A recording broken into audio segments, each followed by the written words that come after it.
Fala jovem, tudo de boa com você? Guilherme Matar aqui na área, conteúdo novo do nosso esquenta para a Copa do Mundo de 2026. Hoje é dia do English Team, vou falar da Inglaterra, e a campanha que eu escolhi para falar na série aqui sobre os ingleses é a campanha que eles fizeram na Copa do Mundo de 1990, uma das mais emblemáticas na história dos ingleses no que tange o futebol de campo masculino na seara mundial. A Inglaterra, desde que tinha sido campeã jogando em casa, em 66, ela nunca mais tinha passado do patamar de quartas de final. E nessa Copa da Itália, em 90, ela chegou entre os 4 últimos, foi até a semi e por muito pouco não chegou na decisão, foi até os pênaltis das semifinais. Naquela época, ela vivia sob a sombra dos hooligans, inclusive naquele período de 90, a gente teria algumas situações de confusão envolvendo torcedores ingleses. Ainda assim, sob o comando do Bobby Robson, a equipe britânica a nível de resultado conseguiu ali fazer uma Copa bem longeva. Bobby Robson, que tinha sido treinador do time inglês na Copa do Mundo de 86, no México, quando a equipe foi eliminada pela Argentina, futura campeã, nas quartas de final, com aquele episódio da Mano de Dios e com o outro gol marcado pelo Maradona em que ele dribla vários jogadores da Inglaterra antes de fazer o gol. E outra campanha importante que tinha acontecido sob a égide do Bobby Robson, ali pelos ingleses, tinha sido a da Eurocopa de 88, quando a equipe acabou não passando da primeira fase, caiu na fase de grupos. Duas coisas me chamam muito a atenção em relação à Inglaterra, que jogou a Copa do Mundo de 1990 e pela primeira vez chegou numa semifinal jogando uma Copa em território estrangeiro. A primeira coisa que me chama a atenção é a alternância de sistemas táticos. Ela faz 2 partidas usando o 4-4-2, as 2 na fase de grupos, e as outras 5 que ela realiza na competição, ela utiliza esse sistema com 3 zagueiros, com líbero, esse defensor que tinha mais liberdade de movimentação, sweeper, como eles chamavam. A segunda situação que me chama a atenção é a quantidade de gols vindos de jogadas com centros em direção à área adversária. A Inglaterra, na Copa toda, ela marcou 8 gols. 2 deles foram de pênalti, e todos os 6 restantes vieram de situações ocorridas após centros na área rival. Ela entra na Copa numa chave que tinha Irlanda, Países Baixos e Egito, e ela estreia contra os irlandeses empatando por 1-1.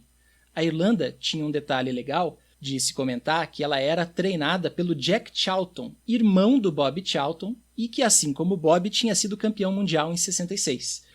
Nessa partida, a Inglaterra usa o sistema 4-4-2 e o gol marcado por ela aos 8 do primeiro tempo é feito pelo Lineker, atacante, que tinha sido artilheiro da Copa de 86. O Lineker marca o seu gol aproveitando justamente um centro do Waddle do lado direito. Waddle, camisa 8, meio-campista.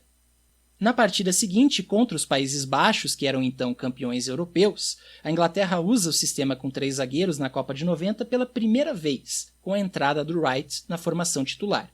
Esse jogo termina empatado em 0-0. E aí, na última rodada da chave, a equipe pega o Egito, retorna ao sistema do 4-4-2 e vence por 1-0, com um gol marcado pelo zagueiro Wright. Esse gol do Wright é marcado de cabeça, se antecipando ao goleiro do Egito depois de uma falta cobrada na área pelo Gascoigne, meio-campista. Essa falta ela ainda dá uma desviada num jogador do Egito antes de entrar, e esse gol solitário marcou a única vitória de uma equipe registrada naquele chaveamento. Todos os demais jogos do grupo terminaram em empate. Então, por ter vencido essa partida, a Inglaterra terminou o grupo em primeiro lugar. Nas oitavas de final, o English Team retoma o sistema de líbero e aí vai pegar a Bélgica. A Inglaterra derrota os belgas por 1-0 com um gol marcado aos 14 minutos do segundo tempo da prorrogação. E esse gol, adivinha só como é que ele vem? O Gascoigne descola uma falta ali na intermediária ofensiva da equipe inglesa, ele próprio cobra essa falta, joga em direção à área, e o Platt, que havia entrado no segundo tempo da partida, completa de voleio, vencendo o goleiro Prudhomme. A Inglaterra progride na competição e vai encarar Camarões nas quartas de final.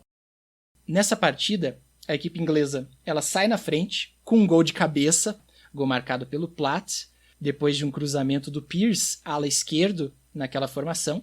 Depois, na segunda etapa, Camarões vira o jogo para 2-1, e segue vencendo a partida até os 37 minutos do segundo tempo, quando o Lineker empata o jogo numa cobrança de pênalti.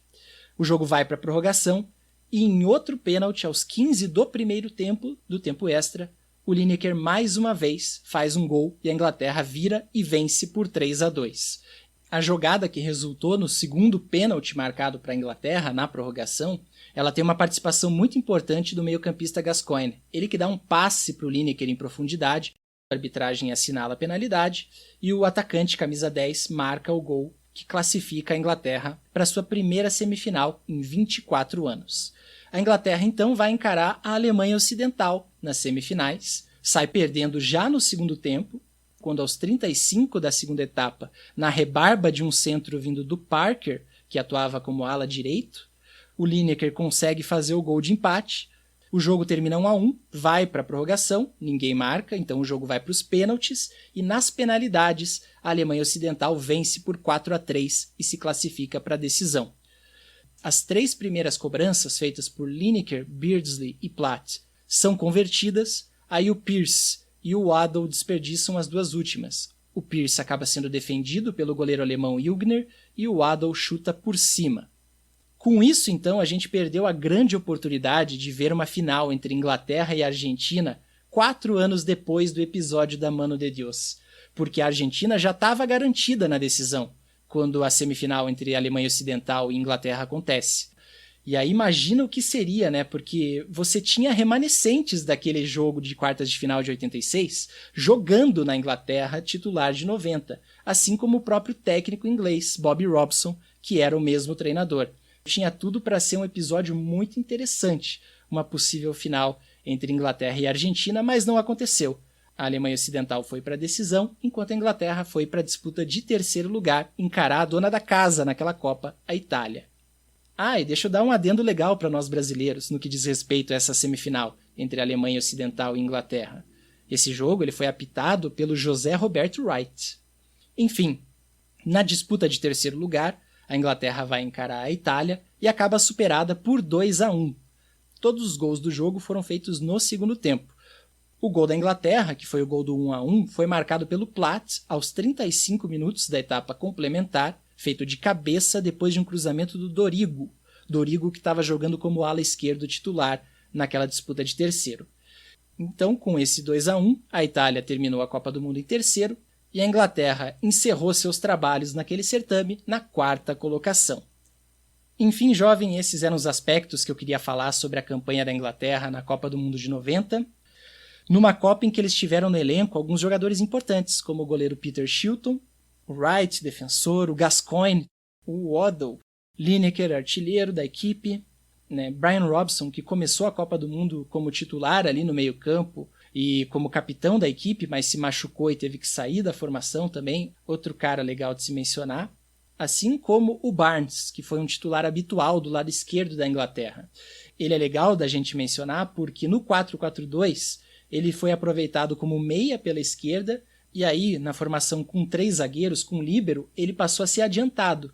Ele virou o companheiro de ataque do Lineker, na maior parte dos times titulares da Inglaterra nessa formação ali que tinha 3 zagueiros. E lembrei de uma curiosidade aqui também relativa ao Peter Shilton, goleirão. Ele na época da Copa, ele tinha 40 anos.